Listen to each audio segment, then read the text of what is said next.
The following is a short overview of creation, the structure of the universe, and our relationship with God. Are you ready to take a little step beyond linearity, the common 3D timeline, linear thinking, and step into creation? Let's start straight from the middle. The universe just is. Everything is possible now. Another way to formulate this is as follows. I am. Let's take a closer look on three aspects. I am means all these and practically everything else as well. I am all that is. You are all that is. This is what we primarily mean when saying, I am. There's only one consciousness, and it is I, you, God. Everything is possible. No limits, no boundaries. Love. I am a part of what I am.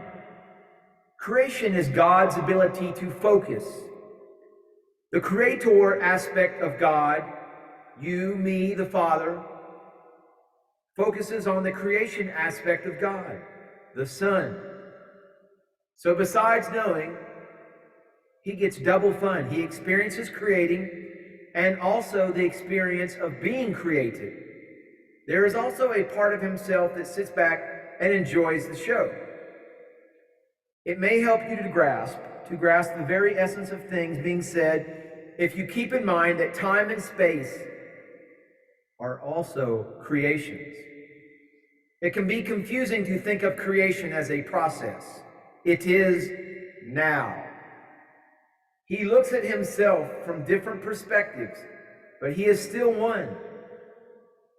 We are not only a part, we are a part and the whole. Here's just a little mental exercise. Imagine you are standing face to face with yourself. You look yourself in the eyes from both ways. Which is the real you? Who is who? Who is the real you? I am what I am not. The whole thought, it would be nice to give to the created aspects the ability to deny their connection to all. It is the choice. It is the choice to define ourselves in relation to something we are not. Fight, fear, battle, conflict, contradiction, illness, opposition, and paradox become a reality that can be experienced. This is called duality. It is possible to overcome duality, and it requires only your resolute choice to do so. The process is called ascension.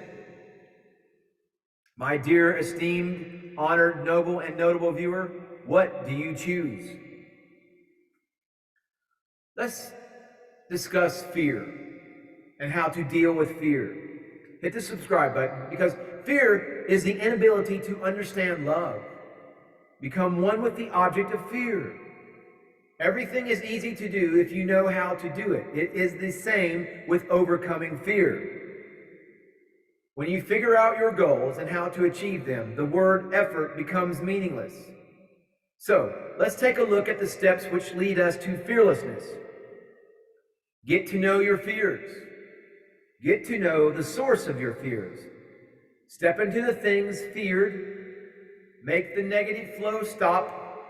Enlighten all. It may be more accurate to think of these steps as aspects because the actual process of overcoming fears is simply an elegant shift from a state of fear to the state of oneness. They are just an obstacle in your path of becoming a joyous, radiating, and powerful person. Easy to overcome, pay attention, avoid denying. Ending the state of fear ends the state of fear. Get to know your fears.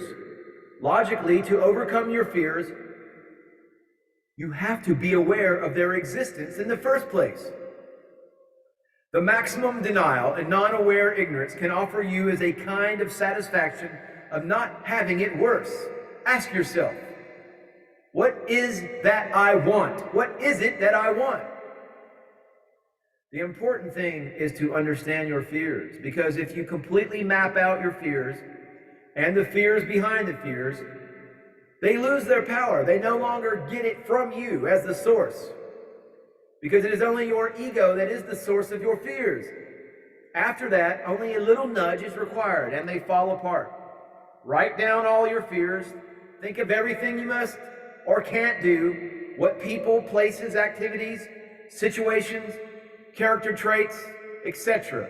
are you afraid of? What do you like? What do you dislike? Do you dislike it because you are afraid of it? What do you think where your limits are? Where do your limits exist? Think big. Analyze it in relation to everything is possible. Give a definition of yourself and examine it. You can probably find some limits implied by that definition.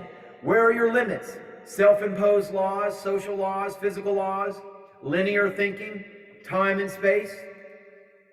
Do you feel that you must overcome your fear? Then it is very likely that you have another fear you should overcome first. Get to know the source of your fears. The state of fear is a state of limited, restricted awareness and of limited, restricted choices. Fears try to divert you and make you unaware of their true nature. If you try to enlighten a fear that is not the source, it is possible that your energy, will, focus will be diverted from the source of fears, and the fears would continue to manipulate, backstab, steal your energy. If you think it is not working, however, you try. If you don't feel the bliss, joy, love, empowerment of overcoming your limitations, don't despair. It is not wrong to feel like that. Observe how your awareness is being diverted and keep succeeding. Step into the things feared. This source can be perceived as a thought, a word, a darkness drawing your energy into itself. It can also be a defiled color, sound, movement, or a place in your mind or body, a hole in your aura. Find a form for it which is more loving, a form which would suit you better. Without this source to rely on, the things previously under fear will balance themselves. They will find their true selves and become radiant. Embrace, bless, enlighten, vanish the illusion of separation. It is not separate from you. Make the negative flow of energy stop. Gather up your courage and say, not anymore. Enlighten all. It is easy to overcome a situation in which you feel you are powerless or not worthy enough. You are powerful. You are worthy. There's no point in wanting something you already have. Know you are powerful, and there is no stopping you. Can't and must fears. There are two general forms in which a fear can manifest. I call them cannot fear and must fear. You cannot. You are unable to do this. You are weak. You are stupid. You are worthless. These are things a can't fear would tell. This is a category of plain, simple fears, easy to recognize. These fears can be hard to overcome, but at least you know what you are dealing with. Must fears tell you, you must. You have to. There's no escape. There is no other way.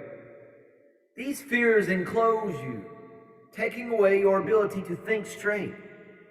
They are usually accustomed to and not questioned often.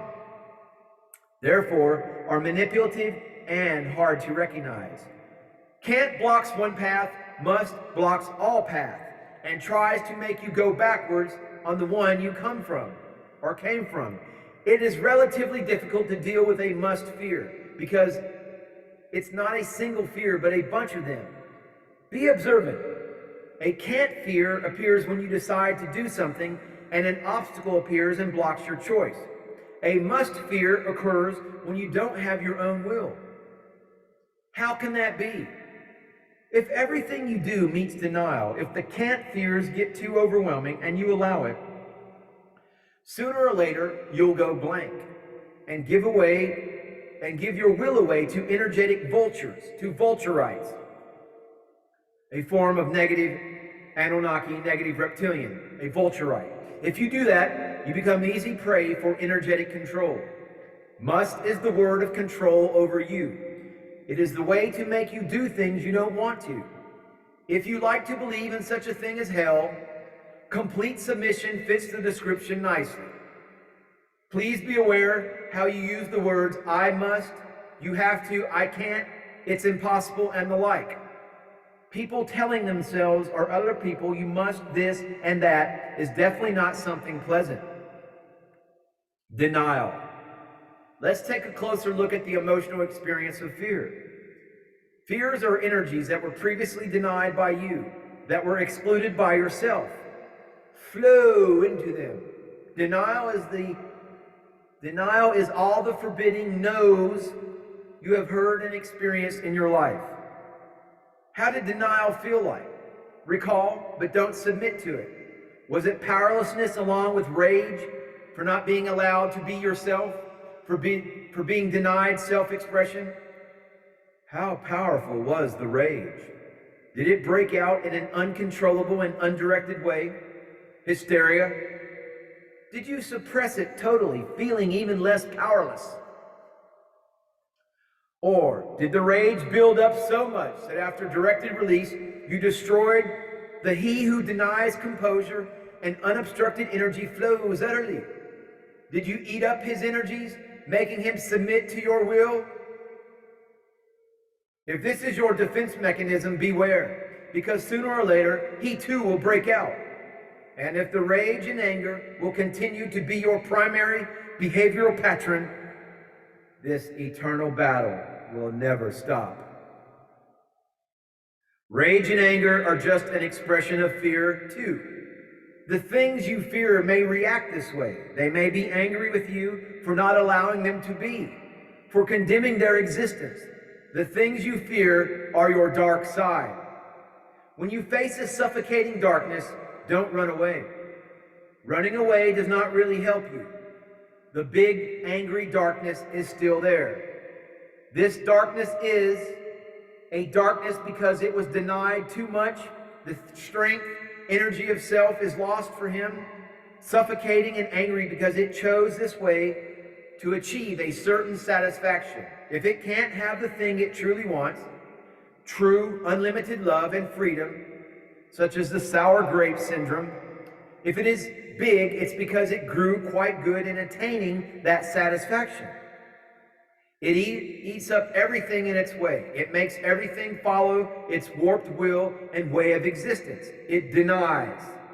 If the darkness does not primarily revert to getting energy from other sources, it eats upon itself, lowering its energy and awareness to a certain point. This is the state of depression. Any attempt at energy infusion from the outside will not help. It is discarded, vented to maintain low energy level, unless it is aimed at the core of problems and results in an essential, coherent change in self-perception and state of existence. It is easier to heal a person, including self, who is only depressed, only self-consuming, than a person who actively steals, subdues, or in a very unwholesome case, harvests energy, such as negative Anunnaki. The reason for this is simple. The problem is not local anymore. First, you have to stop the person from subduing others.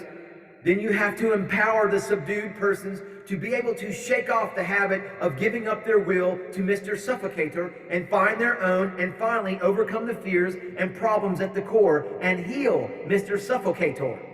Another word for energetic leeching is possession. It has a slightly different perspective. Energetic leeching sounds objective, observable, and scientific, while possession takes up a more subjective viewpoint. It reflects how the possessed experiences it. Lesser forms may be common, but possession in its fullest form is very unlikely to occur in any situation. and state of mind that at least faintly resembles what we call normal. In my opinion, every form of mastery deserves respect and even admiration. If it is the deformed mastery of energetic subjugation, find the fear, the darkness is fear, overcome it, and make them realize it is indeed nothing by making them aware and powerful enough to be able to overcome the fear by themselves. They would find it nice to be treated with respect and love instead of fear. Just make sure your love is not just fear coated with sweet syrup, but true, fearless, and undemanding love. Fearing the suffocating dark is pointless. All is you, all is love. Namaste, Namaskaram.